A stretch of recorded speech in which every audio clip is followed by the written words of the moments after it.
in now. You feel okay? Can we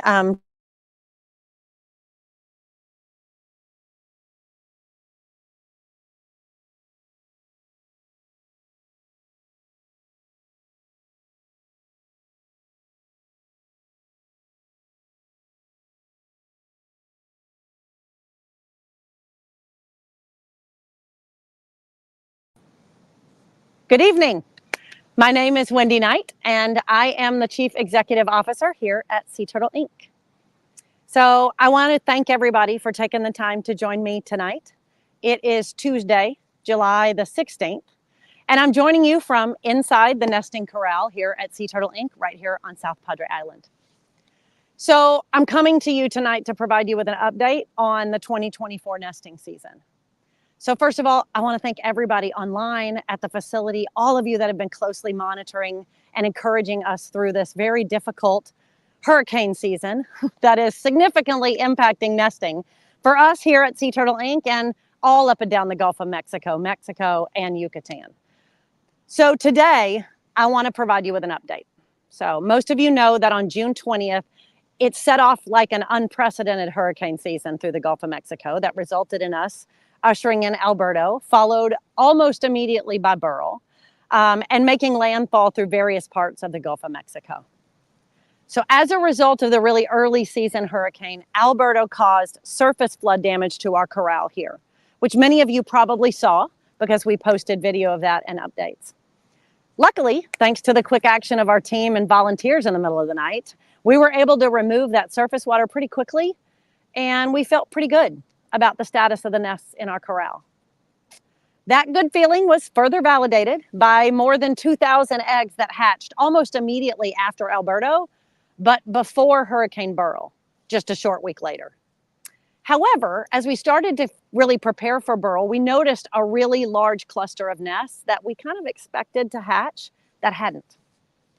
So just to provide a little bit of information for those that may not be familiar, it's perfectly normal for heavy rains and cool temperatures to delay hatching a few days. So some years our hatching happens around 45 days. Other years it's up to as much as 55 days. So after Beryl passed through, that same group of nests still hadn't hatched. So we decided it was probably time to start doing some investigating by excavating a couple of the nests here. Unfortunately, what we found almost immediately was mold inside the nesting chamber. Most of the work that goes around excavating nests has to happen overnight, right? So this has got to protect eggs from extreme heat. It takes quite a bit of challenge for our staff. They're working overnight with headlamps and mole lamps and red lights and physically inspecting every single egg to see what is the status of their incubation. But after a few nights, it became really evident that not only were we dealing with surface water as a possible culprit, we were experiencing a rise in the water table, and the chambers were taking on water from underneath the surface. So as you all know, sea turtle conservation is a permitted process. It's federally protected under the endangered species list. So we immediately got on the phone with our regulatory partners to start to talk about what are our options. We're seeing mold in our chambers. The most obvious option was, unfortunately, to do nothing. Now, mold works in the chambers of a sea turtle really similarly to what you know about it working in your home, right? So when water is introduced to a permeable item and then it's encapsulated in a small area, without some type of intervention, that mold's going to continue to grow until it basically takes over everything. That same concept exists here. So we started to work with some real urgency to try to figure out what we could do to see if there were any viable eggs left in this corral. So we moved fast. In collaboration with the regulators, the conservation team at Sea Turtle Inc. began to individually excavate each nest, physically inspecting every single egg of almost 4,000 eggs left in our corral. Each chamber was tediously excavated, measured, mold looked for, sorted, and clearly identified as possibly viable or non-viable eggs. We looked at the various stages they were in incubation, and it was pretty clear that once water was introduced and mold developed, the embryo just ceased to develop. As a result of that work, over 5 nights, the conservation team was able to isolate a little more than 100 eggs that still had a chance at viability. So that brings us to right now.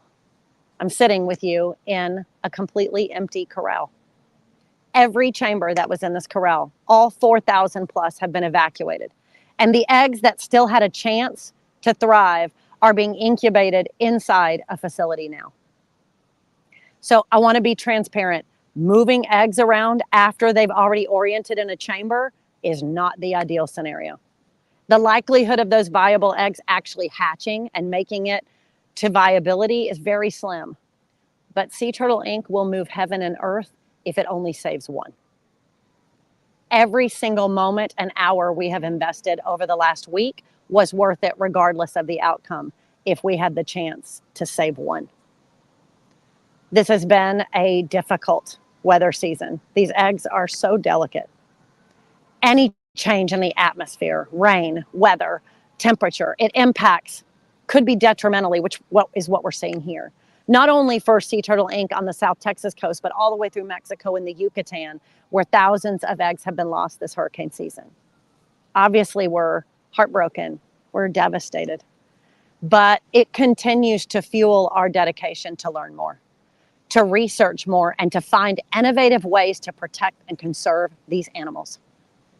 The reality is continued climate change and weather vulnerability is a huge risk to the sea turtle population, especially during nesting season and as early in the season as this was. Sea Turtle Inc. has been protecting turtles on this island for almost 50 years. And we're going to be taking this opportunity to launch a full research agenda about remediation planning for water and flooding during nesting season. We want to be able to provide help, not only to our organization, but to other organizations worldwide. So what does this mean for nesting season? Well, nesting season's not over. Atlantic greens just started to nest on South Padre Island, and we are out all day with patrollers continuing to protect and conserve sea turtle nesting all on South Padre Island. Your support this season has been so critical to us.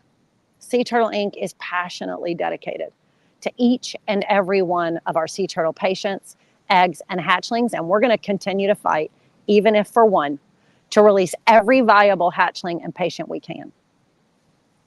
I need to tell you thank you for cheering us on, for supporting us, for encouraging us with what's been one of the most challenging and disappointing nesting seasons in our organization's history. Our vision is not going to be dampened by this season's environmental challenges. If anything, we're going to charge forward harder. With your support and encouragement, we'll continue to execute on a vision to help create a world of thriving sea turtle populations. I want to thank you again for joining me tonight. I want you to look for more updates in the coming weeks as Sea Turtle Inc. works hard to conclude the 2024 nesting season. So with that, I will sign out. Thank you for joining me from the Nesting Corral at Sea Turtle Inc.